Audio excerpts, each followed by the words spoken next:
Hello again. This is Jimmy Benny, the fiddler, coming to you from Hollywood. Hollywood, that small body of land entirely surrounded by racetracks. And here we go with our news bulletin. Exclusive. Now that Robert Taylor and Barbara Stanwyck are married, and Tyrone Power has recently wed Annabella, who will be next? Gossips have it that May Robeson and Mickey Rooney have been seen dining and dancing together in the late night spot. But take it from me, they are just good friends. Attention, New York reporters. Eddie Cantor, comedian, noted for his 5 daughters, is in your town celebrating his 25th wedding anniversary. On their way back to California, Eddie and his wife Ida will spend a week at Sun Valley. Watch this column. Watch this column for further development. Back to Hollywood. Movie stars seen recently in Ruby Foo's Chinese restaurant ordering their specialty, Egg Foo Young, were Robert Young, Loretta Young, Roland Young, Victor Young, Clara Kimball Young, and young Dr. Kildare. And now, ladies and gentlemen, a special scoop. Hello, Jack. What are you doing? Quiet, Mary. More Hollywood news. Miss Ginger Fizdale, new child singing discovery, who is destined to become a great star, will be professionally known as Gin Fizz. She is 3 years old, and in her first screen effort, Bobby Breen will play the part of her father. More Hollywood news. Oh, Jack, let me do one. All right. I have it on good authority that the Paramount studio is planning to build Jack Benny's next picture around him. That's right. As soon as he is completely hidden, they will release it.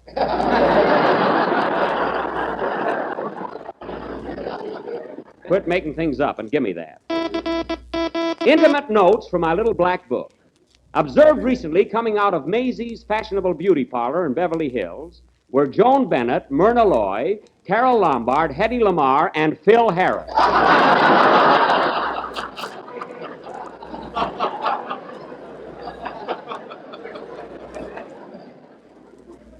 When confronted, the popular band leader claimed he made a mistake. The sign said Maisie's Salon, but he thought it was Muzzie's Saloon.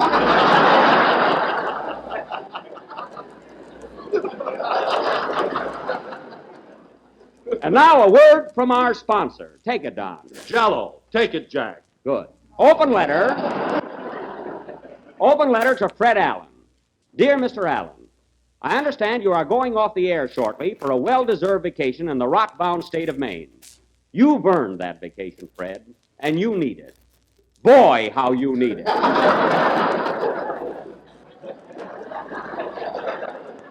But before you go, Fred, may I give you this friendly bit of advice? Instead of coming back on the air next fall, get out those Indian clubs and that green wig and go back to vaudeville. Believe me, I'm speaking as your affectionate friend, Jimmy Fiddler Benny. Previews of the new picture. The first picture I recommend tonight is the Jones family in a gopher hole.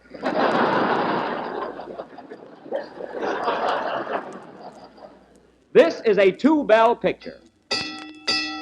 Now this 3-bell picture is good, clean fun for the entire family. The next picture I recommend is Charlie Chan in St. Paul, or Mr. Moto in Minneapolis.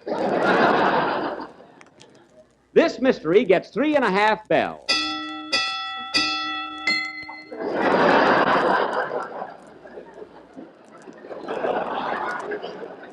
The plot is fascinating. It is about 3 smart girls who grow up in Dodge City. And the high spot of the picture is when the Cisco Kid falls off of Wuthering Heights. Oh, don't miss it. And now, ladies and gentlemen, I want to recommend wholeheartedly, with no reservations whatsoever, Paramount's latest comedy triumph, Man About Town, starring Jack Benny. I give this picture...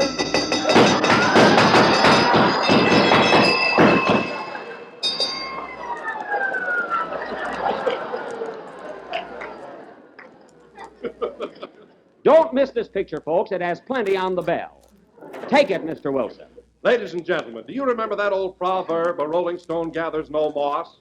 Well, if you want a tempting and delicious dessert, you must get Jell-O. Oh, Uncle. So look for the big red letters on the box. Thank you, Don. Well, it's about all the news for tonight, folks. But before I go, I want to leave you with this thought. When you reach the top of the ladder of success, don't forget your friends. And your relatives won't forget you. So until we meet again, this is Jimmy Fiddler Benny saying good night to you, and I do mean yoo-hoo! Take it, maestro. That was Hooray for Spinach, played by Phil Harris and his orchestra. And, Phil, that was the best number you've done this season. You know, there wasn't one sour note in the whole thing. Not one. Some shock, eh, kid? You said it. Say, Phil, how'd you like my little takeoff on Jimmy Fiddler? I had some pretty hot news there, didn't I? Hot news, nothing. I haven't been to Maisie's beauty parlor in 2 weeks. You haven't? Why, Phil Harris, I saw you in there last Thursday getting a permanent wave. Oh, then I was right about that little item. Imagine a man sitting in a beauty parlor having his hair curled. Why don't you send yours over sometime? Never mind my hair. Say, where's Kenny? I've got another big scoop that I've been saving, and I want everybody to hear it. Hey, Kenny. Here I am, Jack. I was up on the roof taking a sun bath. Oh, up on the roof, eh? Gee, I got a headache. Well, naturally, you stayed out in the hot sun too long. Well, it wasn't that. I fell down the elevator shaft. Oh, my goodness. Why don't you look where you're going? Gee whiz, Jack, it was the funniest feeling. What do you mean? I stepped in and said, main floor, please, and I got it right in the kisser.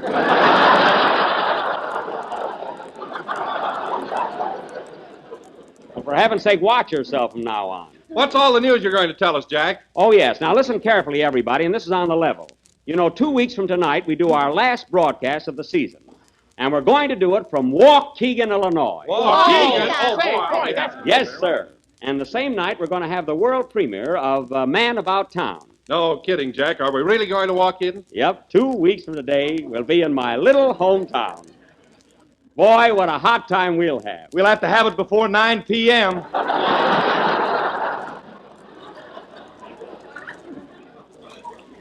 Phil, they've abolished that curfew. There's plenty of excitement there now. Well, I was there last summer, and they rang that bell right on the stroke of 9. That wasn't a bell. They were kicking the gong around. They'll show you a thing or two, brother. Well, I'm wide open, sister. Don't worry, Phil. You'll be able to keep those bags under your eyes. You won't lose them. And now, ladies and gentlemen... Gee, if we're going to Waukegan, I got to get some new clothes. And now, ladies and gentlemen, as I announced last Me week... too. As I announced last week, tonight the Benny 2 tickets for the price of 1 players will present their version of the... I need a new evening gown. Will present their version of Darrell F. Zanuck's... I need some white flannels. Of Darrell F. Zanuck's Thrilling White Flannels. Or Murder Mystery. Will you kids be quiet? We've got a whole week to get ready. Their murder mystery, The Hound of the Baskervilles. Now, in this gripping drama... I need a new grip, too. Kenny. I will play the part of Sherlock Holmes, the internationally famous detective. Kenny Baker will be my assistant, Dr. Watson. And Andy Devine, where's Andy? Here I am, Bob. Gee, came in like China across the bay, didn't he?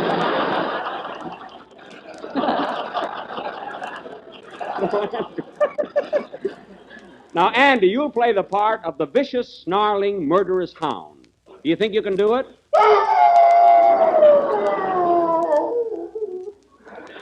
Perfect. Now, this play will go on. Say, Buck, am I going to Waukegan with you? You certainly are, Andy. Then I better put my shoes on. Yeah, you'll never regret it. You'll have the time of your life.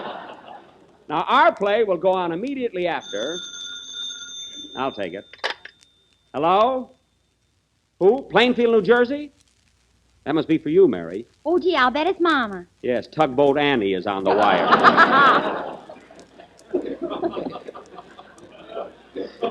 Hello? Oh, hello, Mama. Gee, this is a surprise. What? You've been listening to the program? How is it? Oh, it does?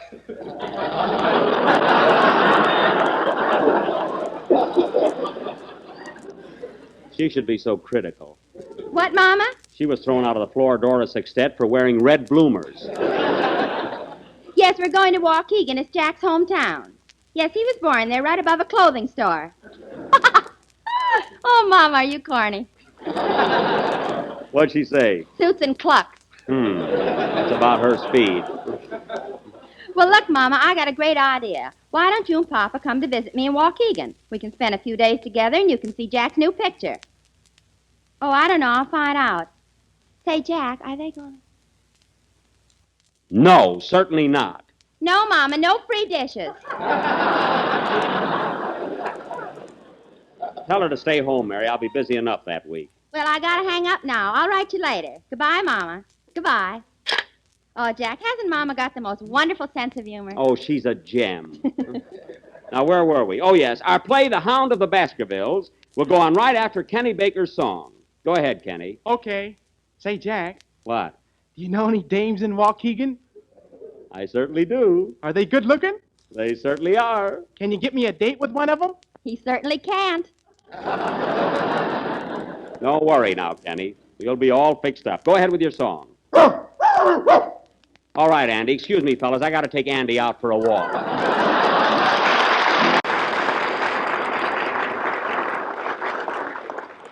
That was And the Angels Sing, sung by Kenny Baker, the little devil of the Jello program. And now for our feature attraction, that thrilling detective mystery, The Hound of the Baskervilles, or the Mayor of Van Nuys. Say, Andy, I think you ought to try that howl just once more. It's very important to our plot. Okay.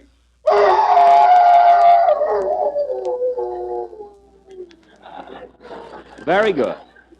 Now, the opening scene of our play is the residence of Sherlock Holmes in London, England. As the curtain rises, we find Mr. Holmes and Dr. Watson in the library. Curtain. Music.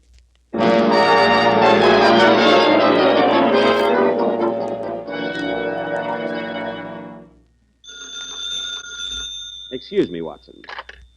Hello? Sherlock Holmes on this end. Are you on your end?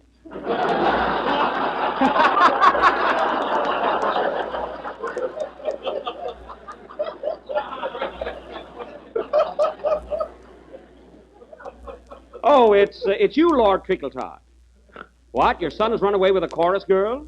Well, why worry about it? Oh, you saw her first. Very well, I'll get on the trail immediately. Toodle-doo. His son is always up to something or other. Dr. Watson. Watson, what are you doing there? I'm looking over the mail. Anything important? I'll say you got a postcard from Paris. Well, put down that magnifying glass and give it to me. Okay. I say, this is from Fifi, the little dancer I met at the Folies Bergère. She says, Dear Sherlock, qu'est-ce qui c'est, voulez-vous? Venez el de quoi très chaud. What does that mean? Long time no see.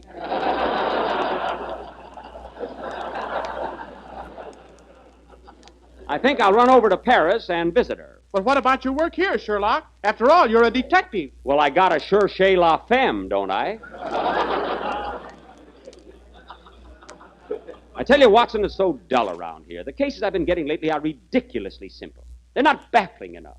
There's no excitement. What was that? It's 12:30. Oh, yes. You know, Watson, if there isn't any more action around here, I'm going to take a vacation. There's someone at the door. I wonder who it is, Sherlock. It's a young lady about 23 years of age, with beautiful blonde hair, blue eyes, and a divine figure. Why, that's amazing. How do you know? Well, to tell the truth, Watson, I'm just hoping.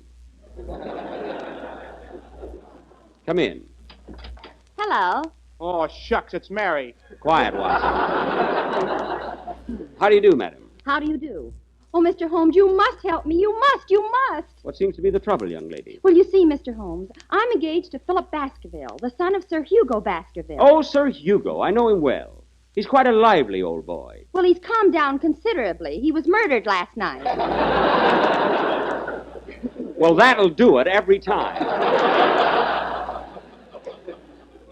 Now, are you sure Sir Hugo is dead? I'm positive. How do you know? He doesn't giggle when we dust him off.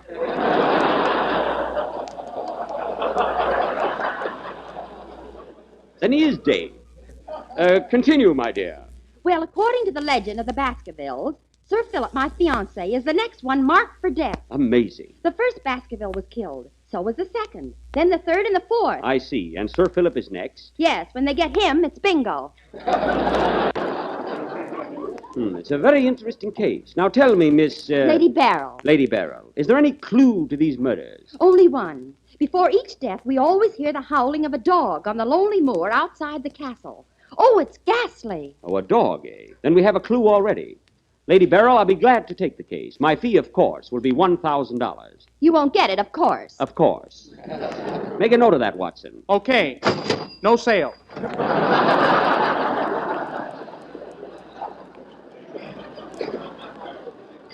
You may go now, Lady Beryl. Dr. Watson and I will follow immediately. Thank you. Oh, tell me. I've never been to Baskerville Castle. How will I find it? Very drafty. Goodbye.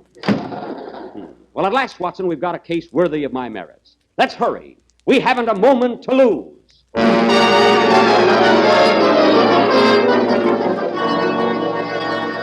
Scene 2. 3 hours later, Sherlock Holmes and Dr. Watson have just crossed the dark and desolate moor and are approaching Baskerville Castle.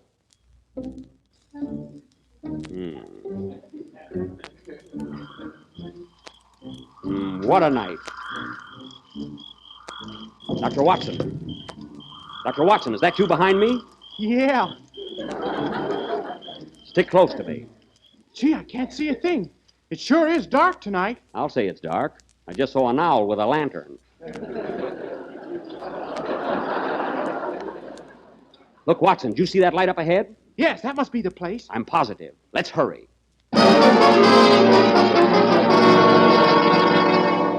This is the castle, all right. Look at that coat of arms on the door. It says Baskerville Hall. In hoc signum multum paro. What does that mean? No cover charge.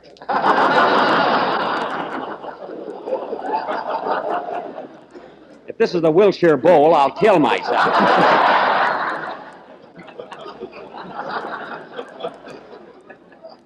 Ring the bell, Watson. Okay. Cheerful little spot. How do you do, gentlemen? Is this Baskerville Castle? Yes. Whom shall I say is calling? Sherlock Holmes and Dr. Watson.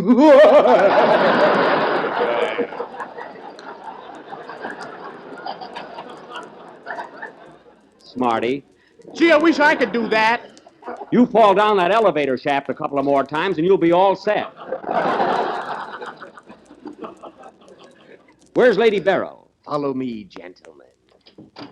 Lady Beryl, the detectives have arrived. Thank you, Butch. You may go. I'll go, but watch your step, Mr. Holmes. You may be next. Now, Lady Beryl. Wait a minute. I'm not through. Silly boy. Now, Lady Beryl, I want to meet your guests and question them. Very well. First, I'd like you to meet my fiancé, Sir Philip Baskerville. Hello, Sir Philip. How do you do, Mr. Holmes? Weren't you once the house detective at the Savoy Ritz? No, that was my brother that used to throw you out. He's not there anymore. Oh, goody. And this is Dr. Wilson, our family physician. Good evening, Doctor. Can you give us any information about the late Sir Hugo Baskerville? Yes, he was very fond of Jell-O. Make a note of it, Watson. Okay, commercial taken care of. Very good. And now, Mr. Holmes, may I present Madame Zaraki, the famous psychic. She has supernatural power. Ah, good evening, Madame Zaraki. Good evening, Mr. Holmes. And that's Sir Hugo lying across the table. Oh, the victim. Well, that's the first time I ever saw Sir Hugo on top of a table. Well, now that I've met everyone, I've got to get to work and solve this case. The victim looks as though he met a violent death. Look at the way his clothes are torn. And those long scratches on his throat. I didn't do it. I didn't do it, I tell you. I didn't do it. I swear it wasn't me. We know it wasn't you, Dr. Watson. Don't be too sure. Quiet. Sir Philip, Yes, Mr. Holmes. you inherit a lot of money by Sir Hugo's death. Tell me, where were you at the time of the murder? You can't pin this on me. I've got an ironclad alibi. Oh, you have, eh? Well, just answer my question. Where were you at the time of the murder? In Maisie's beauty parlor, and you know it.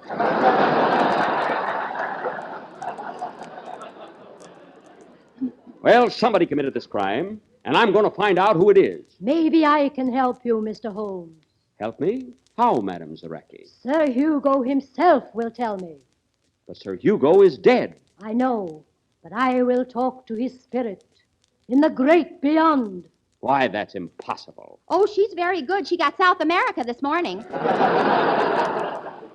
Why, this is ridiculous. But we'll try it. Now will you all please sit around in a circle and hold hands? Oh, all right. Come on, everybody. Oh, I think the whole thing's a fake. Now turn off the lights. Quiet, everybody. Now concentrate.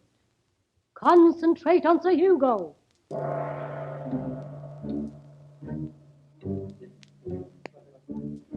Sir Hugo. Sir Hugo, are you there? This is silly. Sir Hugo, if you are there, answer me. Bosh, it'll never work. Yeah, Bosh. Quiet, Watson. Sir Hugo, we are calling you. If you hear my voice, answer me.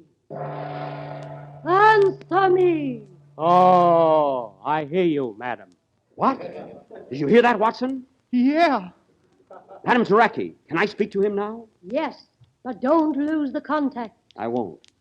Sir Hugo, do you hear me? Yes. Then tell me, how were you killed? Well, I was out walking on the moor last night, Yes. and just as I got to the garden wall, I saw a huge fiber seal across me.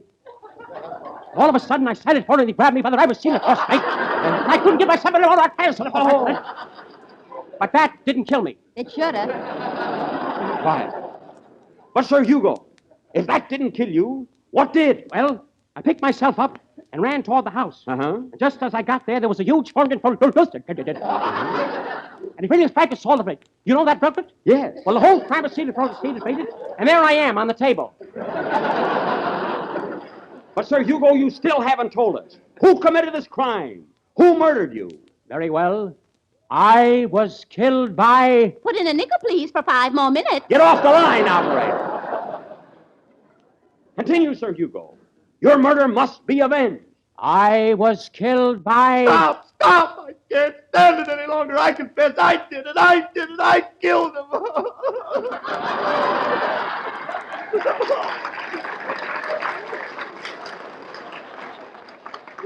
Ha ha! I knew it all the time. I don't know why I did it. I must have been mad, crazy, delirious. Slap the handcuffs on him, Watson. The case of the Baskervilles is solved. Hey, Sherlock, what about me? Oh, my goodness, I forgot all about the Hound. I'm sorry, Andy. Play, Phil. This is the last number of the 37th program in the new Jello series, and we will be with you again next Sunday night at the same time. And, Andy, I'm awfully sorry I overlooked you in our play. I don't know how I ever happened to forget about the Hound. Oh, that's all right, Buck. You want to howl now? Was that a dog? Sounded like the 5:15. It sure did. Good night, folks.